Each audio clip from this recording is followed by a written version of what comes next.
So ನಮಸ್ಕಾರ ರೀ, ನನ್ನೆಲ್ಲ ಆಲ್ಮೇಲ್ ತಾಲೂಕಿನ ರೈತ ಬಾಂಧವರು. ಇವತ್ತಿದೇನು ನೀವು ನೋಡಾಕತ್ತಿರಲ್ಲ, ನಮ್ಮ ವಿಜಯಪುರ ಜಿಲ್ಲೆಯ ಆಲ್ಮೇಲ್ ತಾಲೂಕಿನ ಆಲ್ಮೇಲ್ದ KPR ಸಕ್ಕರೆ ಕಾರ್ಖಾನೆ ರೀ. ಈ ಕಾರ್ಖಾನೆ ಇವತ್ತು ದಿನಾಂಕ 18/2/2026 ಬರೋಬ್ಬರಿ 3 ಗಂಟೆಗೆ ಈ ಕಾರ್ಖಾನೆ ಬಂದಾಗ್ಯದ ರೀ. ಬಂದಾದ್ರೂ ಈಗ ಹೊಳ್ಳಿ 3 ಗಂಟೆ ಆಯ್ತು ರೀ. 12 ಗಂಟೆ ಆದ್ರೂ ಈ ಕಾರ್ಖಾನೆ ಇನ್ನೂ ಚಾಲು ಆಗಿಲ್ಲ ರೀ. ಯಾಕಪ್ಪ ಅಂತಂದ್ರೆ ಈ ಕಾರ್ಖಾನೆಯಲ್ಲಿ ರೈತರಿಗೆ ಮಾಡಿರ್ತಕ್ಕಂಥ ಮೋಸ ಅಷ್ಟಿಷ್ಟು ಮೋಸ ಅಲ್ರಿ. ಒಂದು ಗಾಡಿಯಿಂದ ಇವರು ಇಲ್ಲಿವರೆಗೂ 3 ಟನ್ ಕಾಟ ಹೊಡ್ಕೊತ ಬಂದಾರ ರೀ. 3 ಟನ್ ಕಾಟ ಹೊಡ್ಕೊತ ಬಂದು ಇವತ್ತು ನಮ್ಮ ರೈತರ ಕೈಯಾಗ ರೆಡ್ ಹ್ಯಾಂಡಾಗಿ ಸಿಕ್ಬಿಟ್ಟಾರ ರೀ. ಅದ್ರ ಸಂಬಂಧ ನಮ್ಮ ರೈತರು ಆಕ್ರೋಶಗೊಂಡು ಇವತ್ತು 18ನೇ ತಾರೀಕು ನಸಿಕಿನ ಜಾವ 3 ಗಂಟೆಗೆ ಕಾರ್ಖಾನೆ ಬಂದ್ ಮಾಡಿ ಈಗ ಹೊಳ್ಳಿ 3 ಗಂಟೆ ಆದ್ರೂ ಇನ್ನೂ ಕಾರ್ಖಾನೆ ಚಾಲು ಮಾಡಿಕೊಟ್ಟಿಲ್ಲ ರೀ. ಯಾಕಂದ್ರೆ ಆ KPR ಸಕ್ಕರೆ ಕಾರ್ಖಾನೆಯ ಮಾಲೀಕರು ಇನ್ನೂ ಈಗ ನಮ್ಮ ರೈತರಿಗೆ ಏನೂ ಸ್ಪಂದನೆ ನೀಡಿಲ್ಲ ರೀ. ಈಗಾಗಲೇ ಮಾನ್ಯ ತಹಶೀಲ್ದಾರ್ ಸಾಹೇಬರು ಹಾಗೂ DC ಸಾಹೇಬರು ಈಗ ನಮ್ಮ ಕಾರ್ಖಾನೆಗೆ ಬರೋಬ್ಬರಿ 12 ಗಂಟೆಗೆ ವಿಸಿಟ್ ಕೊಟ್ಟಾರ್ರಿ. ಕೊಟ್ಟು ಎಲ್ಲ ಪರಿಶೀಲನೆ ಮಾಡಕತ್ತಾರ್ರಿ. ಅಲ್ರಿ ಇವ್ರು ಕಾರ್ಖಾನೆಯವರು ಒಂದು ಗಾಡಿಯಿಂದ 3 ಟನ್ ಕಾಟ ಹೊಡಿತಾರಂದ್ರೆ ಎಷ್ಟು ನಾಚಿಕೆ ಗಡಿ ಮಕ್ಕಳು ಅದಾರ ಅಂತ ನೀವೇ ವಿಚಾರ ಮಾಡಿರಿ. ಮತ್ತು ಈ ನಮ್ಮ ಇಡೀ ವಿಜಯಪುರ ಜಿಲ್ಲಾದಾಗೆ ಈ KPR ಕಾರ್ಖಾನೆ ದೊಡ್ಡ ಕಾರ್ಖಾನೆ ಐತ್ರಿ. ನಮ್ಮ ವಿಜಯಪುರ ಜಿಲ್ಲಾದಾಗ ಎಷ್ಟೊಂದು ಆಲ್ಮೋಸ್ಟ್ ಅಲ್ಲಿ ಒಂದು 12-13 ಸಕ್ಕರೆ ಕಾರ್ಖಾನೆ ಅದಾವ್ರಿ. ಆ ಅಷ್ಟು ಸಕ್ಕರೆ ಕಾರ್ಖಾನೆ ಒಳಗೆ ಈ KPR ಸಕ್ಕರೆ ಕಾರ್ಖಾನೆ ದೊಡ್ಡ ಕಾರ್ಖಾನೆ ಐತ್ರಿ.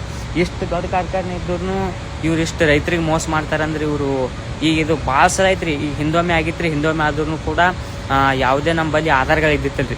ಈ ಸಲ ರೆಡ್ ಹ್ಯಾಂಡ್ ಆಗಿ ಏನಪ್ಪ ಅಂತಂದ್ರೆ ಕಾಟದಾಗ ಗಾಡಿ ಡಿಸ್ಪ್ಲೇ ಮ್ಯಾಗ 24 ವೇಟ್ ತೋರ್ಸ್ಯಾರ, 24 ಟನ್. ಮತ್ತು ಶಿಲ್ಪಿನಾಗ ಇವರು 21 ಟನ್ ಬರೆದು ಕೊಟ್ಟಾರ್ರಿ. Digital ಕಾಟದಾಗ 21 ton. ಎಷ್ಟು ಮೋಸ ಮಾಡ್ತಾರೆ ನಮ್ಮ ರೈತರಿಗೆ. ಟೋಟಲ್ ಕಾಟ ಇರೋದು 24 ಟನ್ ಗಾಡಿ ಐತ್ರಿ. ಇದು ಗಾಡಿ ಮತ್ತು ಕಬ್ಬು ಕೂಡಿ ಇವು ನಮ್ಮ ರೈತರಿಗೆ 21 ಟನ್ ಡ್ರೈವರ್ಗಳಿಗೆ ಕೊಟ್ಟಾಕರಾಗ ನಮ್ಮ ಡ್ರೈವರ್ ಹೊಳ್ಳಿ ಒಯ್ದು ಮತ್ತು ಕಾಟದ ಮತ್ತೆ ತಂದಾಕಾರ ಕರೆಕ್ಟ್ 24 ಟನ್ ತೋರ್ಸ್ಯಾದ್ರಿ.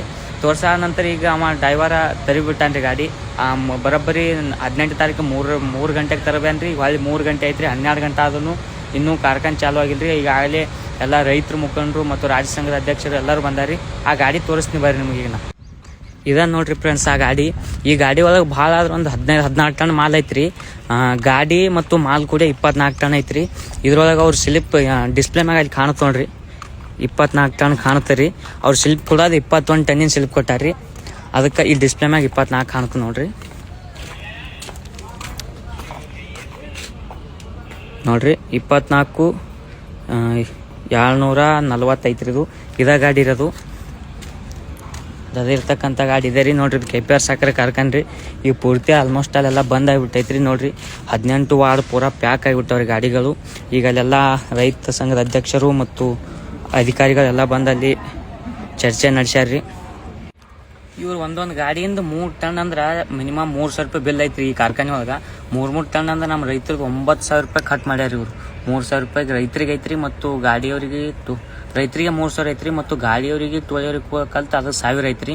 4,000 ರೂಪಾಯಿ ಒಂದು ಟನ್ನಿನಿಂದ ಅಂದ್ರೆ 12,000 ರೂಪಾಯಿ ಬರೀ 3 ಟನ್ ಒಂದು ಗಾಡಿಯಿಂದ 12,000 ರೂಪಾಯಿ ಕಟ್ ಮಾಡ್ಯಾರ ಇವರು.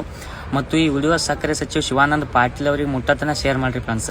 ಯಾಕಂದ್ರೆ 1 ಟನ್ ತೂಕದಾಗ ವ್ಯತ್ಯಾಸ ಕಂಡು ಬತ್ತಪ್ಪ ಅಂತಂದ್ರೆ ಅವ್ರು 5 ಲಕ್ಷ ರೂಪಾಯಿ ಬಹುಮಾನ ಕೊಡ್ತೀನಿ ಅಂದಾರ್ರಿ. 15 ಲಕ್ಷ ರೂಪಾಯಿ ಈ ಗಾಡಿ ರೈತ ಕೊಡ್ಬೇಕ್ರಿ ಅವ್ರಿಗೆ, ಈ ಗಾಡಿ ಡ್ರೈವರ್ಗೆ.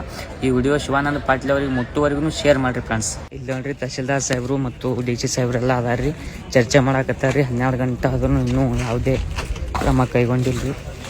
ಇದು ನೋಡ್ರಿ 16 ವಾರ ಫುಲ್ ಪ್ಯಾಕ್ ಆಗಿಬಿಟ್ಟವ್ರಿ ಗಾಡಿ ಕಾರ್ಖಾನೆ ಒಳಗೆ. ಇದು ನಮ್ಮ ರೈತರಿಗೆ ನ್ಯಾಯ ಸಿಗ್ತೈತೋ ಇಲ್ಲೋ ಎಂಬುದನ್ನು ಮುಂದಿನ ವಿಡಿಯೋದಾಗ ತಿಳಿಸ್ತೀನಿ ರೀ. ಸೊ ಟೇಕ್ ಕೇರ್, ಬಾಯ್. ಸೊ ಈ ವಿಡಿಯೋ ಎಲ್ಲರಿಗೂ ಶೇರ್ ಮಾಡಿರಿ.